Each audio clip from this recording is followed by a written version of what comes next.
माहौल तो बहुत ही ज़्यादा खुशी वाला है और हताश निराश होने की कोई बात नहीं है कहीं से। आप देखते हैं कि रविशंकर प्रसाद जी काफ़ी काम करते हैं पटना के लिए, पटना क्षेत्र में बहुत एक्टिव रहते हैं। आप देख रहे हैं अटल पथ पिताजी ने बनवाया, नया एयरपोर्ट बन रहा है, पटना मेट्रो आया, TCS आया और भी नई नई कंपनियों को चुनाव के बाद लाने की कवायद चल रही है। तो काम तो देखिए निरंतर एक प्रोसेस है। पटना साहिब हम लोग जीत रहे हैं, काम के आधार पर जीत रहे हैं। नमस्कार, आप देख रहे हैं NBC 24 और मैं हूं आप सभी के साथ ब्रह्मचारी आशीष। सभी हमारे साथ सांसद रविशंकर प्रसाद जी के सुपुत्र आदित्य शंकर प्रसाद हैं, उनसे सीधे सीधा जुड़ेंगे, बातचीत करेंगे। आदित्य जी, क्या माहौल दिख रहा है अंतिम चरण में? माहौल तो बहुत ही ज़्यादा खुशी वाला है और हताश निराश होने की कोई बात नहीं है कहीं से। मोदी जी ने विकसित भारत की जो नींव रखी है उस पर हम सभी विकसित पटना पर काम कर रहे हैं। और सबसे अच्छी बात क्या है कि जो भी लोगों को लगता है कि एक सांसद को एक्टिव रहना चाहिए, तो वो सारा गैप भी कवर हो गया है। आप देखते हैं कि रविशंकर प्रसाद जी काफ़ी काम करते हैं पटना के लिए, पटना क्षेत्र में बहुत एक्टिव रहते हैं। गंगा पथ उन्होंने बनाया, JP गंगा पथ। 5 मिनट में आप गांधी मैदान से आप पटना सिटी पहुंच जाते हैं, जहां पहले इतना जाम लगा रहता था। आप देख रहे हैं अटल पथ पिताजी ने बनवाया, नया एयरपोर्ट बन रहा है, पटना मेट्रो आया, TCS आया और भी नई नई कंपनियों को चुनाव के बाद लाने की कवायद चल रही है। तो काम तो देखिए निरंतर एक प्रोसेस है। अब जिसको राजनीति करनी हो तो राजनीति करेगा ही करेगा, उससे क्या फ़र्क पड़ता है। आदित्य जी, अंशुल अभिजीत से कितनी बड़ी चुनौती मानते हैं इस चुनाव? कोई चुनौती नहीं है।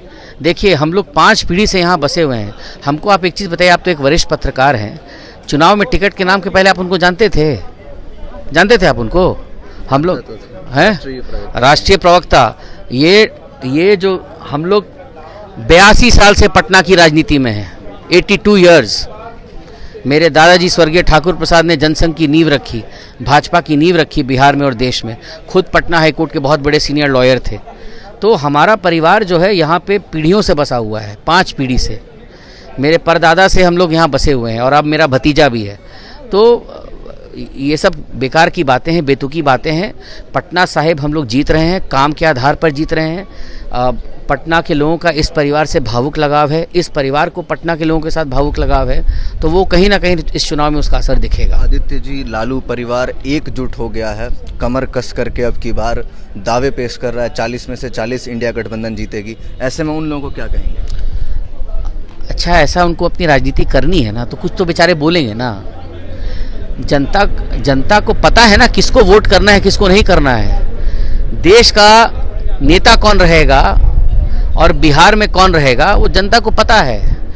Public knows that this election is of Narendra Modi and the BJP. Public knows that Viksit Bharat is the roadmap for future.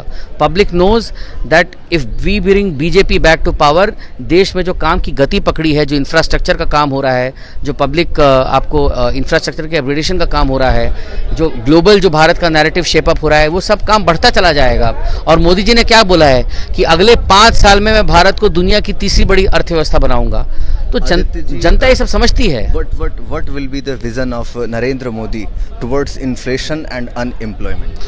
You see, the Prime Minister, yesterday only a report has come that India's economy is growing by 8.2%. देखिए, problem क्या है कि लोग चीज़ों को selectively देखते हैं। जब सड़कें बनती हैं, जब इंफ्रास्ट्रक्चर अपग्रेडेशन का काम होता है, जब बाकी सारा काम होता है, तो उसमें भी तो लोग को एम्प्लॉयमेंट मिलती है। कॉर्पोरेट सेक्टर जो है, प्राइवेट सेक्टर जो है, कंपनीज हैं, स्टार्टअप ग्रोथ हो रहा है। और बहुत चीज़ तो इंसान अपने मेहनत से भी अचीव करता है, या उसको अचीव करता है नहीं करता है। आज कोई छोटा स्टार्टअप होता है, कल वो बहुत बड़ी कंपनी बन जाती है। तो ये एक प्रोसेस है। इंडिविजुअल ग्रोथ भी देश के ग्रोथ से लिंक्ड है और देश का ग्रोथ भी इंडिविजुअल ग्रोथ से लिंक्ड है। It's a symbiotic relationship. Bihar में 40 में से 40 कोई शक है? कोई शक है? चलिए, तो 40 में से 40 बिल्कुल आ रहा है। चलिए, तो साफ कहा है आदित्य शंकर प्रसाद ने, सुपुत्र हैं रविशंकर प्रसाद जी के, कि बिहार में 40 में से 40 कोई शक नहीं है। अनएम्प्लॉयमेंट और उसी के साथ साथ इन्फ्लेशन पर भी बात की जब हमने, महंगाई और बेरोजगारी एक बड़ा मुद्दा रहा है जिस पर विपक्ष घेरता रहा है प्रधानमंत्री मोदी को, तो उस पर भी उन्होंने करारा जवाब विपक्ष को दिया है। क्या कुछ होगा, पूरी जानकारी पहुंचाते रहेंगे आपको। 4 चुनाव के नतीजे आएंगे तो सब स्पष्ट होना ही है। तब तक के लिए बने रहिए NBC 24 पर।